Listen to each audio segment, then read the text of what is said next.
17. Y en este septiembre de contrastes, ¿no es cierto?, de alegrías, pero también de tristezas, de recuerdos, de memoria, nos parece súper interesante contarles que el pasado sábado, en el Museo de la Memoria y los Derechos Humanos, se realizó el primer encuentro entre familiares de víctimas de la dictadura, sobrevivientes, y familiares de torturadores, que repudian el rol de los suyos, estos últimos organizados en un colectivo que lleva el nombre de Historias Desobedientes, familiares de genocidas por la verdad, la justicia y la memoria. Y vamos a conversar con una de sus integrantes y coordinadora además, Verónica Stay, sobrina de un criminal de lesa humanidad, docente además del Instituto de Estudios Políticos de París. ¿Cómo estás, Verónica? Hola, mucho gusto, bien, muchas gracias por la invitación. Muchas gracias a ti y nos sorprendimos gratamente con la instalación o la coordinación de este colectivo que nosotros habíamos visto referentes en otros países, en Argentina existe también, y no conocíamos que en Chile existiera efectivamente un colectivo que reuniera a las familias de quienes fueron torturadores, de quienes fueron y trabajaron en la dictadura cívico-militar para efectivamente realizar de manera coordinada, ¿no es cierto?, y sistemática violaciones a los derechos humanos. ¿Cómo es que se articula el colectivo Historias Desobedientes? Bueno, el colectivo surgió efectivamente en Argentina en 2017, fue en el contexto de la ley 2x1 que reducía la condena de los criminales de lesa humanidad. Y los compañeros de Argentina poco a poco se empezaron a organizar, se empezaron a encontrar a través de las redes sociales. Yo me sumé al colectivo un año después, en 2018, cuando todavía no lo habíamos fundado en Chile.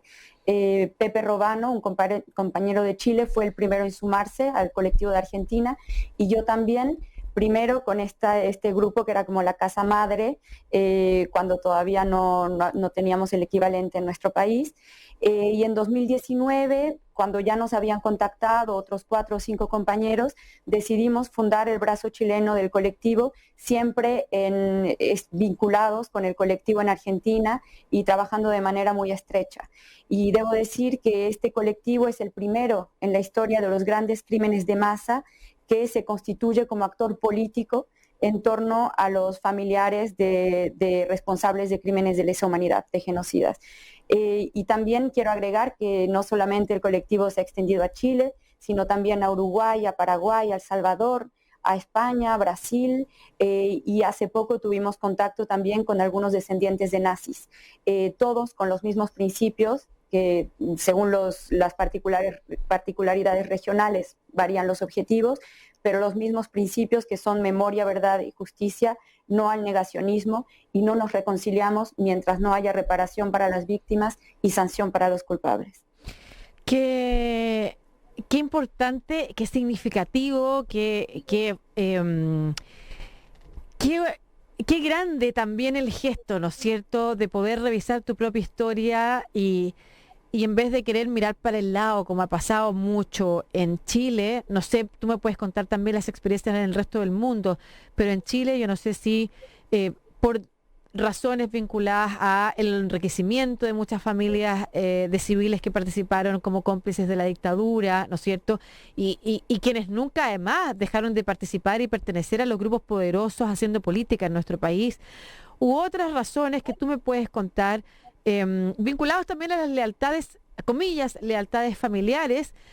No es fácil encontrar personas que sean capaces de mirarse y de hacer esa separación, ¿no es cierto?, entre cuál es mi posición acá, cuál debe ser mi posición y dónde debo estar y por qué en esa toma de posición, queriendo además a mi familia, por ejemplo, puedo decir, no, esto no, y yo en vez de contribuir a tratar de que las cosas pasen por debajo de la alfombra y no haya justicia ni reparación, al contrario, voy a contribuir a que esa reparación exista, que esa verdad y esa justicia aparezca. ¿Cómo se produce ese proceso, Verónica? Bueno, es un proceso largo, muy largo, un proceso que es tanto personal como político. Desde el punto de vista personal, en el plano personal, los testimonios de los compañeros y también el mío están recopilados en un primer libro que que tenemos, que se llama Escritos Desobedientes, y que muestra el largo camino que cada cual tiene que recorrer para tomar conciencia, para querer saber, para poder saber y finalmente para saber plenamente y asumir lo que hizo su padre o su familiar, su tío, también tenemos nietos. Entonces, bueno, el proceso personal es muy largo, a veces muy doloroso, porque para muchos compañeros implicó una ruptura radical con la familia, y está también el proceso político, y es un proceso político que toma tiempo, que se ha visto, que se ve obstaculizado por el negacionismo, por la desinformación, por la falsa información que circula en torno a la dictadura, por la negación de los crímenes de lesa humanidad que se cometieron. Por ejemplo, en Chile, hoy en día todavía, cualquier personaje público, un periodista, un hombre, una mujer político, puede decir que esto no ocurrió. Entonces, bueno, todo eso ha hecho difícil, todavía más difícil este proceso, y siempre consideramos que la desobediencia es una especie de medidor social del estado de la memoria de cada país, como la salud del país en torno a la memoria. En Argentina llegaron a ser alrededor de 80 los desobedientes, en Chile somos 15, en Brasil son 5, en España hay 1. Entonces, bueno, depende realmente del estado de la memoria de cada país. Eso te iba a y simplemente preguntar. agregar que el trabajo de las agrupaciones ha sido fundamental. Sin ellas no podríamos haber tomado conciencia y estar donde estamos. Vamos a preguntarte sobre el trabajo de las agrupaciones, pero precisamente quería ahondar en eso. Hay un proceso que es personal y que es muy complejo, que tú has descrito además como procesos que en algunos casos incluyen el corte, ¿no es cierto?, con la familia, la cruda develación de verdades que a veces cuesta aceptar al inicio, pero además hay contextos que hacen más difícil esa toma de conciencia y que hacen más difícil que las sociedades tengan reparación, verdad, justicia, consenso respecto de los hechos y no haya negacionismo. ¿Cuáles son los contextos que dificultan, por ejemplo, o facilitan en otros países mejores ejercicios de memoria, justicia y reparación para las víctimas de las violaciones de derechos humanos? Bueno, yo creo que ha sido determinante en Argentina, por ejemplo, el hecho de que sea una política de Estado. No solo el resultado de un trabajo de las agrupaciones, de la sociedad civil, sino que hubo políticas de Estado que tendían a la sanción de los culpables, a la reparación y al reconocimiento de las víctimas. Creo que eso ha sido determinante. En Chile, como sabemos, el trabajo está lejos de haber sido concluido y en algunos casos ha sido bastante insuficiente, a pesar de las comisiones de verdad y justicia que han operado y que se han llevado a cabo. Y en otros países, bueno, ni siquiera existen estos procesos. Por ejemplo, sabemos que en España hay una negación total y un ocultamiento de lo que ocurrió durante el franquismo y no hubo una política de Estado, y hay pocas agrupaciones o tienen poca escucha que hacen este trabajo. Entonces creo que lo que determina el proceso de memoria en cada país es tanto la participación de la sociedad civil por medio de las agrupaciones como el trabajo del Estado a través de políticas que puedan ser implementadas.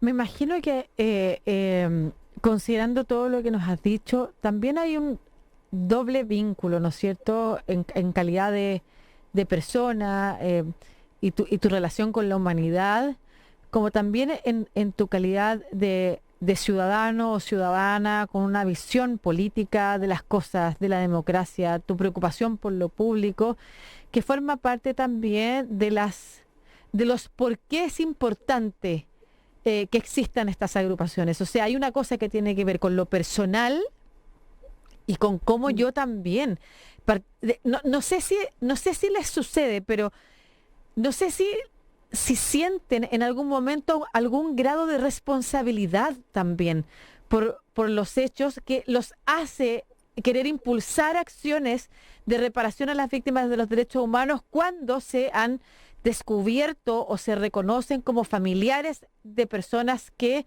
asesinaron, que torturaron a otros, ¿no es cierto?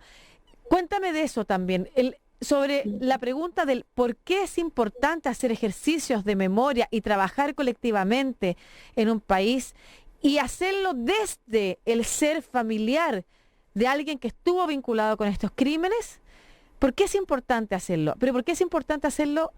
Primero, que es la discusión que tenemos eternamente en este país, ¿no es cierto? Cómo construimos un mejor futuro a partir de la memoria, pero también porque a ustedes les nace, si es que existe, algo que es más personal, que los empuja también a poder avanzar en hacer crecer estas agrupaciones y en poder visibilizar estos discursos. Sí, desde luego, hay factores personales que tienen que ver con un proceso íntimo, primero de descubrimiento de la verdad, de toma de conciencia, que va acompañado de emociones que son muy recurrentes en el colectivo, como la vergüenza, la culpa, que son prácticamente inevitables, aunque objetivamente los hijos no son responsables y los Totalmente. familiares no son responsables de lo que hacen sus predecesores, siempre hay este sentimiento de vergüenza, de culpa, que después poco a poco y colectivamente hemos trascendido para poder transformarlos en una toma de responsabilidad. Entonces yo creo que esa vergüenza finalmente es útil o ayuda porque motiva a asumir esta condición que es la nuestra de familiares de genocidas para transformarla en una responsabilidad y en una acción política. Entonces, bueno, es todo este proceso personal que ha sido estudiado por varios psicoanalistas que se han interesado en el fenómeno del colectivo, y desde luego está el proceso político, que no siempre acompaña el proceso personal, porque también en lo personal están todos los casos de hijos que tuvieron malos padres, que tuvieron buenos padres, que tuvieron padres ausentes. Entonces, bueno, también hay compañeros que quieren y siguen queriendo y quisieron a sus padres, pero ese proceso personal se ve confrontado a esta toma de conciencia política que implica el repudio a ese padre que sin embargo se quiere como padre. Entonces, bueno, creo que son desgarros muy fuertes que quizás no es posible reparar ni sobrellevar plenamente, pero que es posible trascender a través del trabajo político. Claro, y ahí la pregunta que te hago entonces es la segunda parte. ¿Y por qué es importante que sigamos avanzando en la construcción de memoria y en el reconocimiento de los hechos que no se pueden repetir y en el reconocimiento también de esos hechos a partir de una experiencia personal o de un vínculo personal, pero que se transforma en una acción política? Bueno, es importante porque creo que justamente para la no repetición, la garantía de no repetición, pasa por escuchar todas las voces. Y bueno, Theodor Adorno, filósofo, decía que para entender el funcionamiento de los perpetradores o lo que condujo a esos hombres a cometer los actos que cometieron, no basta con escuchar a las víctimas, que finalmente no tienen conocimiento de los procesos de sus propios victimarios. Él decía que para eso hay que concentrarse en el análisis de los mecanismos de los propios perpetradores. Ahora, si ellos no hablan como no lo han hecho hasta ahora, bueno, me parece muy importante que sus familiares puedan hablar para dar a conocer los mecanismos internos a esas familias, justamente para que en el futuro se evite caer en ese tipo de funcionamientos que reproducen los funcionamientos del Estado y que condujeron a cometer crímenes de lesa humanidad y a un genocidio político como el que se llevó a cabo en nuestro país. De ahí la importancia entonces de que también la voz de los descendientes de perpetradores se alce y sea escuchada y se sume a las otras voces en un posicionamiento político sin concesiones. Estaba hoy conversando con Verónica Stay, coordinadora del colectivo Historias Desobedientes Chile, de la facción Chile, ¿no es cierto? Porque Historias Desobedientes es una agrupación que está presente en distintos países y que reúne a familiares de quienes fueron torturadores, asesinos, criminales de lesa humanidad en distintos contextos, en distintos países. Y no sé si la forma en la que ustedes también están dando a conocer estos espacios llega quizás a otros familiares. ¿De qué manera? No sé si se hacen acercamientos, si se tienen conversaciones, se vinculan con familiares de quienes hayan sido personas que se conozcan como criminales y que quizás pudieran avanzar también en este paso, que es un paso reconciliatorio con uno mismo también y con la historia del país. Claro, el contacto pasa fundamentalmente por las redes sociales y por la difusión mediática. Por eso es tan importante para nosotros contar con espacios como este, porque es así como otros hijos y familiares que se encuentran en nuestra misma condición y que se creían solos en el mundo, pueden tomar conocimiento de la existencia de este colectivo y vincularse. Entonces, bueno, el procedimiento es simple, simplemente nos escriben, los entrevistamos, una entrevista para conocernos, no contamos y justamente sería paradójico, con un servicio de inteligencia, así que confiamos en la palabra del otro y hasta ahora, bueno, siempre ha funcionado muy bien y lo incorporamos al grupo, ya sea de manera pública como vocero, según la etapa del proceso en el que se encuentre, o bien de manera anónima, confidencial y trabaja con nosotros sin hablar públicamente. En eso somos sumamente respetuosos del proceso de cada cual porque sabemos lo difícil que puede ser. Lo único, lo esencial es que independientemente del vínculo que esa persona tenga con su familiar, repudie los actos que cometió.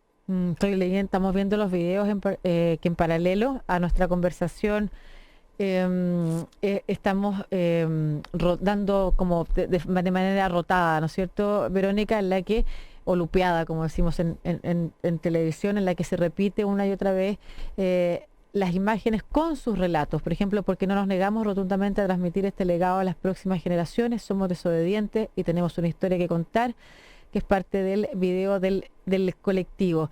Yo supe de la existencia de historias desobedientes a partir de una foto que subió Manuel Guerrero.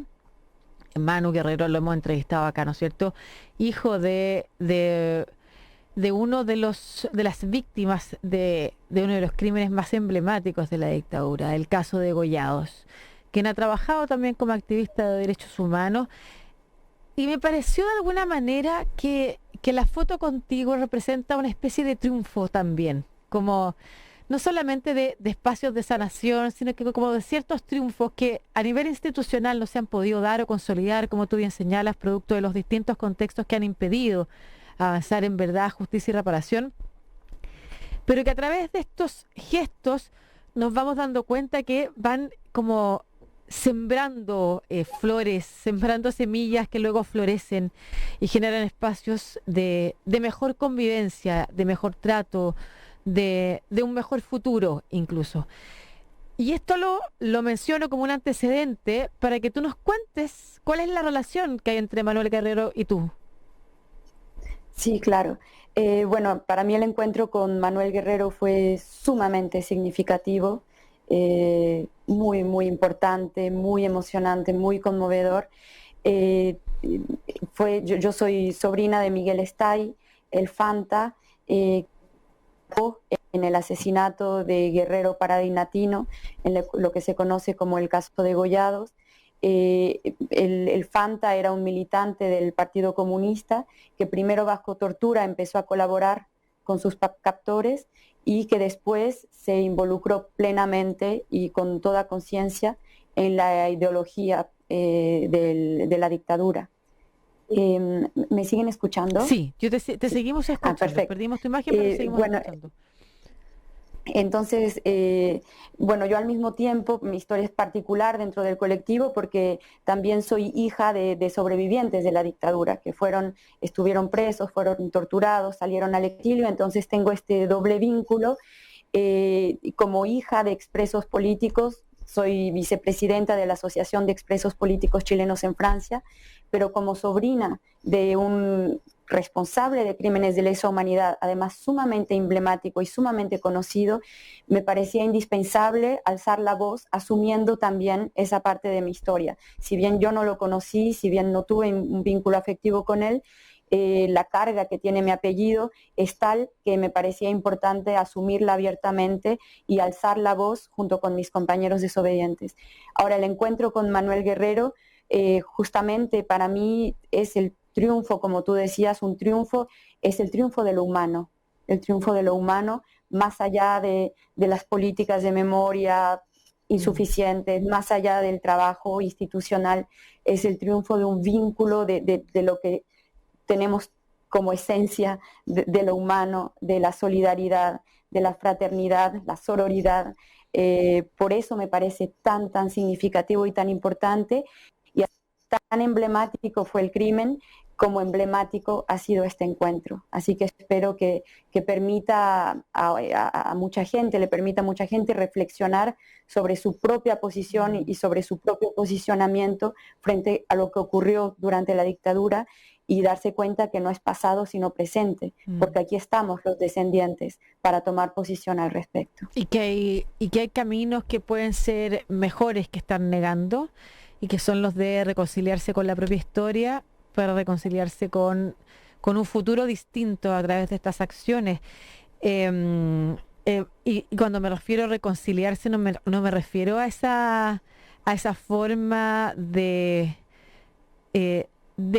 especie de justicia transicional que pasó por encima, o que muchas veces ha pasado por encima de las víctimas, tratando de generar esta reconciliación sin hacerse cargo realmente, como que tiene más que ver con aplastemos la historia, ocultemos la historia, y una reconciliación de la que se habla muchas veces cuando se señala para qué siguen mirando al pasado, miremos el futuro o el presente también, como tú, a propósito de que mencionabas a un periodista, como este fin de semana también se escuchó, ¿no es cierto?, el fin de semana pasado, como lo que hay que preocuparse ahora es el presente, no del futuro.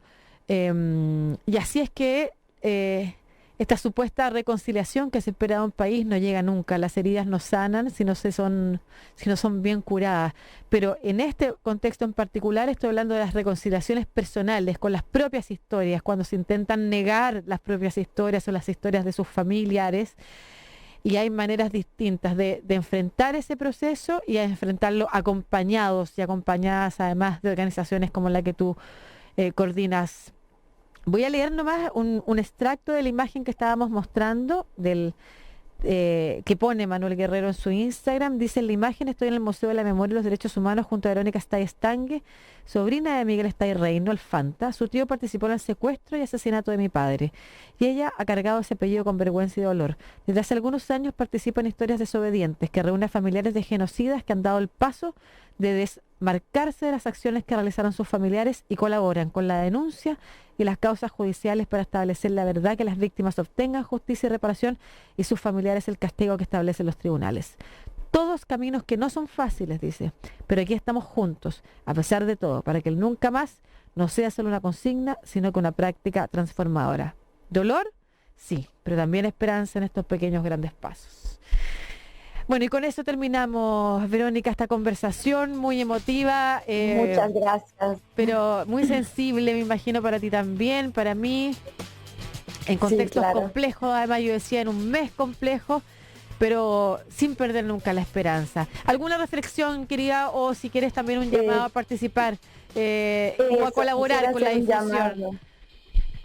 Quisiera hacer un llamado a todos los desobedientes que están perdidos por los distintos rincones de Chile, a que nos escriban para que podamos acompañarnos en este proceso y hacer algo para reparar lo que nuestros familiares cometieron. No tenemos por qué cargar con esa culpa, pero tenemos una responsabilidad social como todas las demás personas en este país. Así que escríbanos por favor a nuestro correo electrónico, búsquenos en Facebook, estamos también en Instagram y los esperamos. Muchas gracias, Verónica Stay, coordinadora del colectivo Historias Desobedientes en su área vinculada con Chile.